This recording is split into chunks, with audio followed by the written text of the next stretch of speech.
Hi guys, Mario from Crest Group Dominicana again.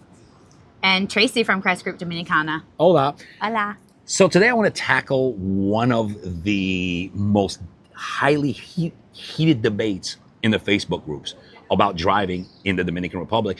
How long am I allowed to drive in Dominican Republic, Mario? People ask this all the time, right? Mm-hmm. So I'll tell you guys based on the legal end of it and what I know, and not only because I helped fund law firm, but I've spoken to some of the top lawyers in the country, and I've asked this. I've even spoken to the insurance companies and everything. So you are allowed to drive in the Dominican Republic for 90 days. 90 days is what you're allowed to drive, right? Now, with that being said, and they came out on the news in Diario Libre. You'll see Intran putting out statements on that. I even have videos of a police officer telling me that, he said agent, right? But here's the catch. If you look for the law anywhere on the books in the Dominican Republic that say 90, it won't say that. It'll say 30 days. Because you're illegal after 30 days. No, that's another misconception. Okay, that's what I thought it was. If you look at the chart of the overstay program, so the Dominican Republic is unique. We can't compare it to other countries, Colombia, Panama, Mexico, nothing like that.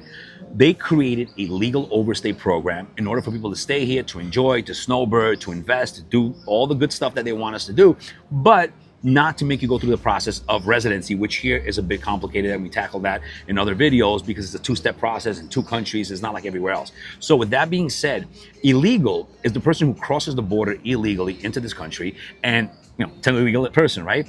There is, when you look at the overstay on the top, it will say pursuant to law this, this, and that, and law this, this, and that. They actually tell you the laws that they've set here, which allow you to pay an overstay on your entry stamp. You come into an entry stamp, and I spoke with Jesus at one time, because he was like, technically, you're not even on a visa, you're an entry stamp, right? Mm-hmm. So you're able to overstay. They allow. So you're not here illegally. No, you're part of, per law, Their the law overstay there. program. Yeah, overstay program. And now you fall into that. You're allowed to drive for 90 days, but like many things here, they've never changed their rules on paper. So they'll tell you 90. And the reason I know this, it was a big case about a year and a half ago. Venezuelan girl had an accident and killed someone in Santo Domingo accidentally, right? And it was like, well, how long could a foreigner drive? So it's in the news. You guys can look Diario Libre. I posted it in the Facebook groups and everything. It's like, it's public knowledge, right? And I even have a video with he said that I've shown people telling me you're allowed to drive for 90 days. When did you get here, right? So you're allowed to do that. Insurance companies will cover you for 90 days. After that, it's a Russian roulette. If you have an accident and someone gets hurt or unfortunately killed, you can be in a lot of trouble.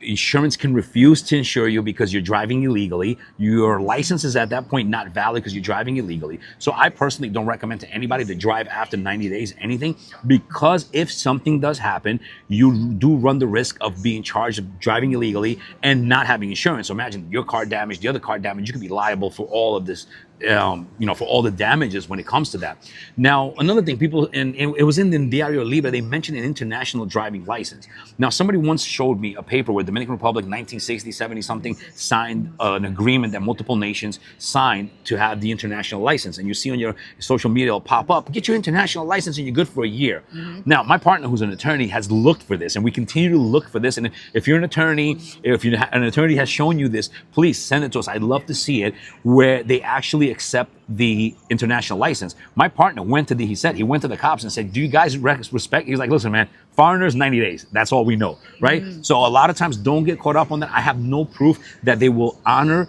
the international license longer than they will your license outside of the country. And lastly, you do need a cedula, a residency with a cedula, in order for you to get a driver's license. I have heard of a loophole that if you hold an NM1 visa, some kind of NM visa, where you're like doing like religious work and stuff like that, that you're able through some kind of paperwork to do it for that. But only one person I know has said that that's how they got their driver's license. So it's not something that I know that's common or whatever. Right. Your it's average, not a fact. It's not a fact, really. I know the guy. I know he did it, but he's part of a foundation and all that kind of stuff.